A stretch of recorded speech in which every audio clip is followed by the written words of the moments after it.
Yan. Okay? Na hindi ko kagad siya ibababa kasi hindi pa siya stable. So, I will wrap again another.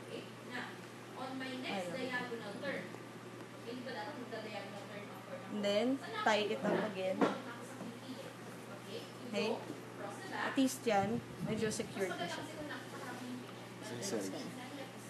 And then, I will roll it medially, medial to lateral.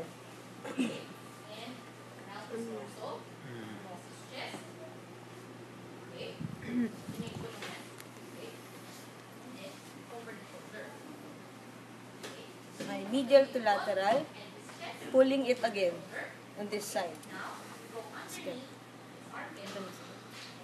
Okay? Tapos sa bako. So, I will put this together and then, yung natirang bandage, ikot ko.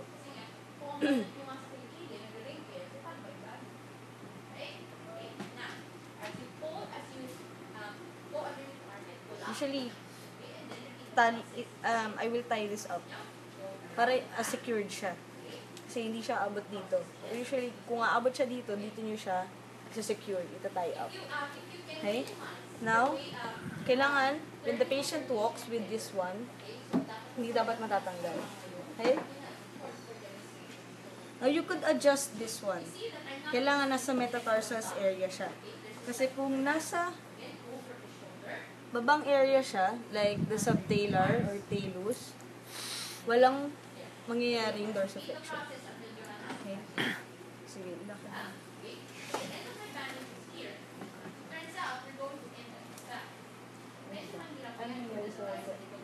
Lagi siyang nakalim. Lagi siya naka... Okay. So, ma-serve ba yung purpose natin of doing the band-aid? Yes. Yes. May tanong? Pwedeng dito niya nilang siya itali. Pero yun eh, sana umabot. So, medyo i-pull up, diba? Okay? So, ang precaution lang natin is this one.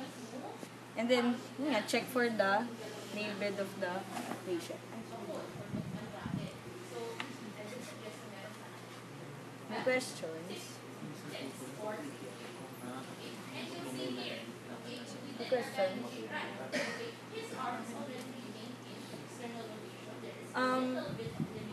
Yung bandage nyo will predispose to damage or madali siyang masira. Because hindi na ganito niya eh. Kasi hilahin niya. So, may tendency na it will lose its resiliency.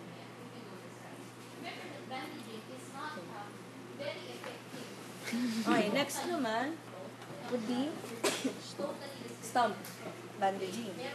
Now, why do we need to do stump bandaging? To shape the residual limb or the stump of the patient. Now, what is the ideal stump of a below knee amputee? Conical. It's cylindrical. Same with your above elbow and below elbow. Now, for the above knee amputee, it's conical.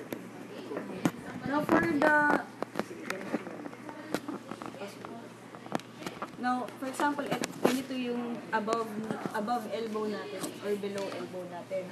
Now, anong turn ang gagamitin natin pag stump bandaging? It's recurrent. Pero, hindi lang recurrent, okay? We have to add what?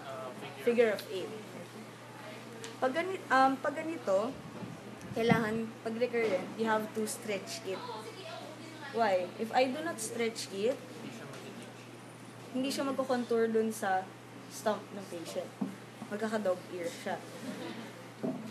Now, if the patient's stump or distal limb is large, okay, sometimes I will ask the patient or the caregiver to just hold it for me kasi, example, maliit yung kamay ko, hindi ko kaya. Now, for this one, kaya naman. Okay, so I will hold it. I will hold the first end, okay, of the bandage on the dorso. And then I will do recurrent.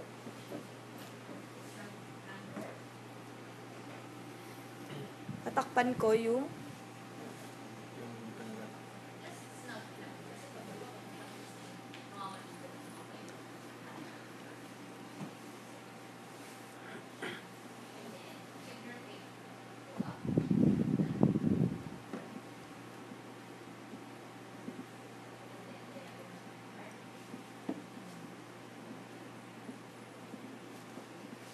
now with this one, okay, I will cover the area using the circular one.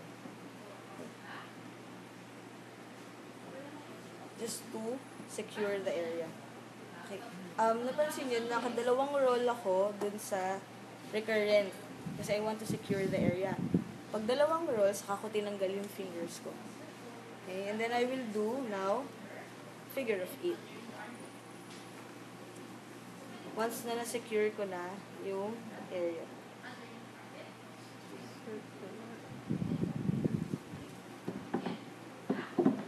Okay? So, may stamp ka na. Now, masyadong malaki yung area.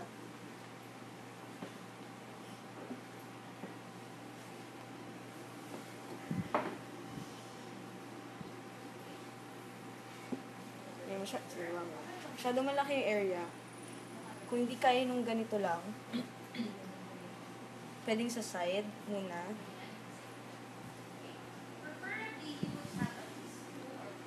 Yan, side muna and then the other one.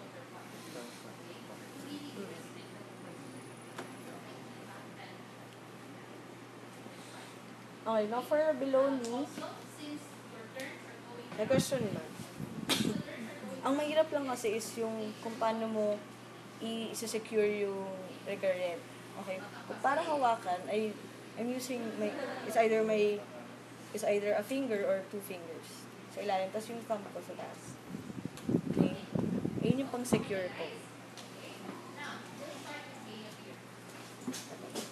Kanyari siya na lang yung BKA. Now, when you're doing BKA bandaging, kailangan clear yung ilalim. Kasi hindi mo malalagay dyan yung recurrent. Kung hindi siya clear. Now, for this one, since this is a big limb, okay, you have to also position yourself, ha, na comfortable kayo. Sir, if you're going to instruct the patient na to hold the limb or the bandage, prior to really doing the technique, sabihin mo sa kanya yung dapat mong gawin. So, sir, hold nyo lang po 2 fingers dyan. Tapos, magkakaroon ulit po ng bandage dyan. Tapos, gusto ko pong gawin nyo.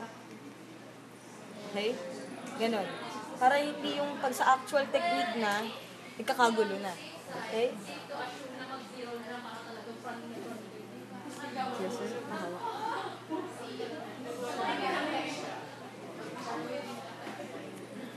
Now, dito, nakita niyo yung roll ko, nasa ilalim. Now, I will do this way, fold it na ganito, para ito, nasa taas na. Para it's much easier for me to roll it.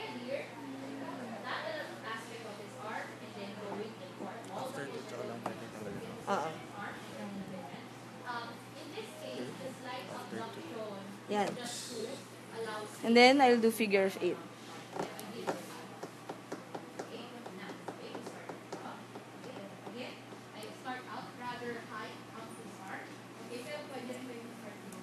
Questions? Now, yung end ng bandage, kailangan bawal siya dun sa likod. Dapat nasa harap. Now, kunyari, ito na yung end, you have to fold it in. And then, kakabit na. May questions? No.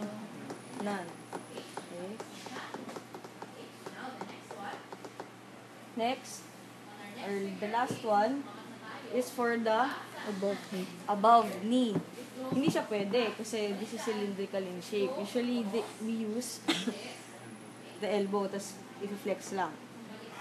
This is a cone shape. So, yan. Or sometimes, gagawin ng prof, papaganyanin yung patient. But this one, this is a very big limb. Okay, so, nahihirapan kayo. Now, I use the 4 inches. It's because mas madali siya for the stop. Yung 6 inches kasi, masyadong malaki for my hand. Nahihirapan akong i-secure yung ends. So it depends on the person. Yes. Now, for the above knee amputee, may technique dito na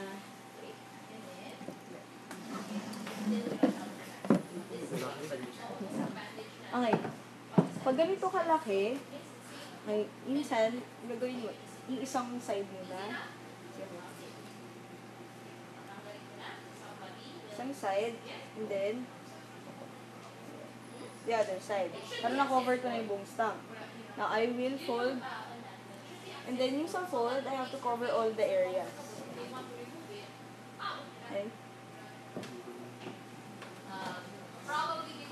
Now, now in your, above knee, kailangan yung roll nyo to secure the recurrent, huwag kayo sa may distal area kasi magsa-slide off siya. Kailangan na dun kayo sa may malaking part, distal area. And then, you do figure of 8.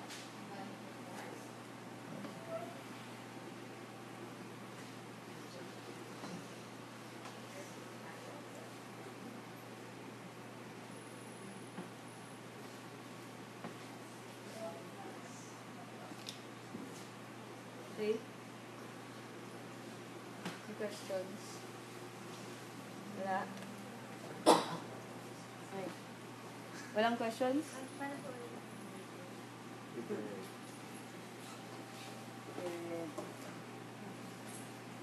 So yung recurrent, di ba pag small area, 2 to 3 turns, usually 2 lang ginagawa ko. Pag masyado malaking area, you can do 3. Top 3. So, bali po, parehas lang po silang recurrent and figure of 8. Yes. Recurrent, so you have to stretch it out. Okay? Tapos, yan. This is already 2. Nasa kami. O, ganun. Okay? May questions? None? Sure, ah? Yeah. Sige, may practice session naman later. So, ikot na naman. Earthquake! There's an earthquake! Sigo ka. Earthquake. So, first, I will show you on how to apply the basic